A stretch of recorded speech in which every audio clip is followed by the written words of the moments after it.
Hello, this is Mark Gerard from Flox Canada Facebook group, sponsoring the annual fluoroquinolone toxicity awareness rallies that we throw each year in Toronto. We are here at the University of Toronto in the Sidney Smith building, in a little lecture hall, and we're going to have a presentation with several floxies, I guess, and we'll also have our friend David Carmichael from Canadians for Vanessa's Law and the organization Know Your Drugs. He's the executive director of Canadians for Vanessa's Law, which is a law that was passed recently 5 years ago today, actually, to hold the pharmaceutical companies accountable for the harm they do to people, and to bring better reporting and just address the egregious crimes of the pharmaceutical industry. I was harmed by the fluoroquinolone antibiotic class, and that's what we're here primarily addressing. But of course, the overlying issue is that drugs from the drug industry are just wreaking havoc across the board, whether it's the opioid crisis, which is in the news so much lately, to the psych meds that cause so many problems where people flip out and do horrible things, to the statin drugs that are probably causing more harm than good, and a huge number of patients taking them, and so on. We're just finding, the Zantac, oh look, it causes cancer, and on and on and on. We're just really starting to see that drugs are just not as safe as we've been led to believe. They're just not even close. And of the drugs that harm people in a dreadful way, the fluoroquinolones pretty much stand alone. The experts, Dr. Cohn was one of the early experts, rest in peace, Jay. He said that he knows of no drug in history that comes close as far as being able to wreak so much havoc throughout the body.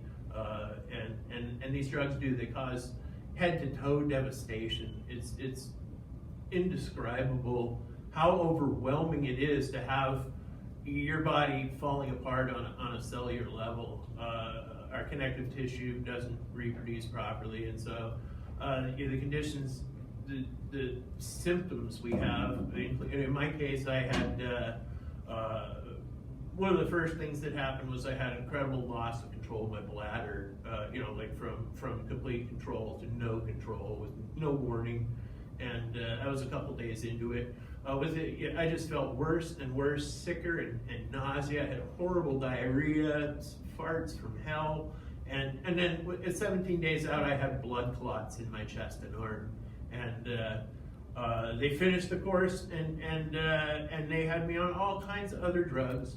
And they thought nothing of taking me from somebody who lived in the mountains, of strong, outdoorsy person who just really didn't take pharmaceutical drugs at all, and they had me on like 15 different drugs all of a sudden. My symptoms just kept getting worse and worse and worse. I had blood pressure was going up and down, so they put me on atenolol and then hydrochlorothiazide. When I got the blood clots, they put me on the warfarin and Lovenox to combat the blood clots. I had wicked heartburn going on, so they put me on Prevacid. I had intense inflammation, so I was on massive doses of naproxen or Aleve.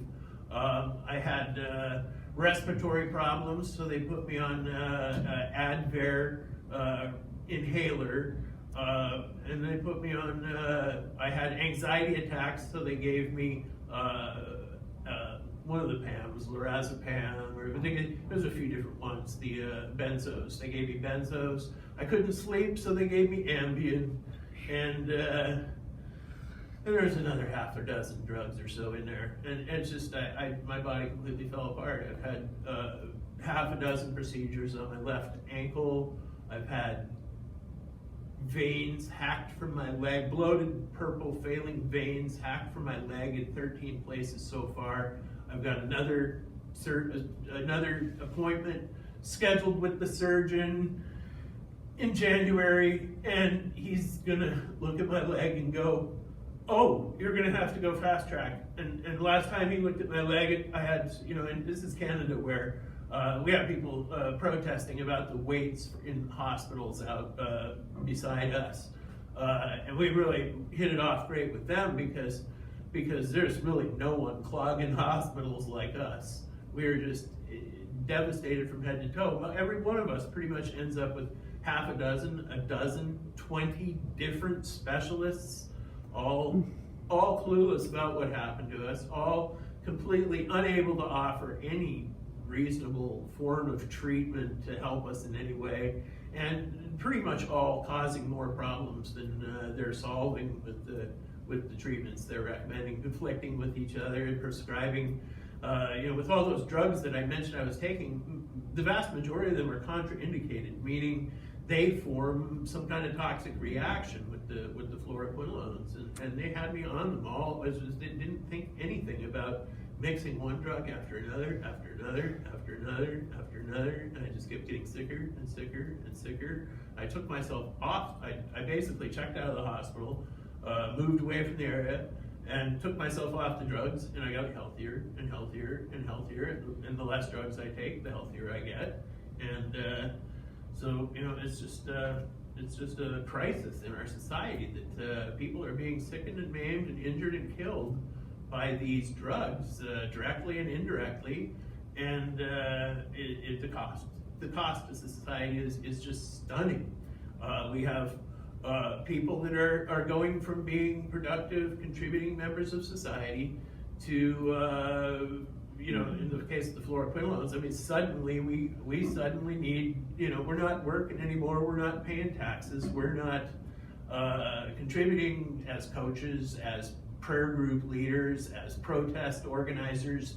We're just not there doing these things. A few of us are doing this now because it means so much to us, but we represent an enormous number of people that are unable to make it, even people that are in the buildings right around us, that live in these towers and that are bedridden and too sick to come out.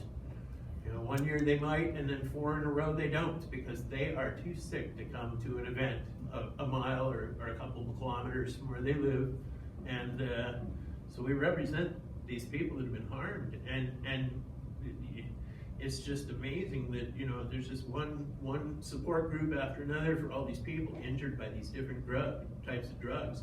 It's an absolute crisis, and so we're primarily focused on the fluoroquinolones because it's what we know.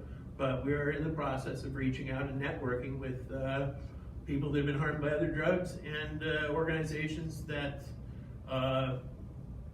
work to serve the public good in raising awareness and trying to help those that have been harmed.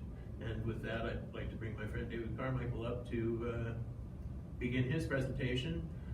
He will unfortunately not be able to let us record the presentation because he's introducing plans for 2020, and we're brainstorming together for what he'll be doing and what we'll be doing, and that won't be required. We won't be able to record what we're talking about either, but then we'll get back up and finish the evening with a little bit more, maybe summarizing what we can talk about, and we'll go from there. So with that, my friend David Carmichael will come up and do a presentation that you won't get to see until next year, maybe. Yeah.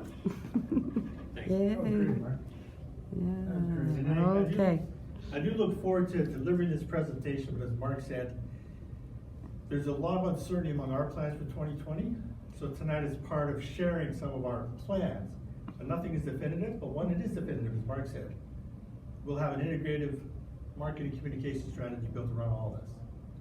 So I do look forward to sharing all this at some point. It just won't be tonight. But thank you for inviting me to speak here.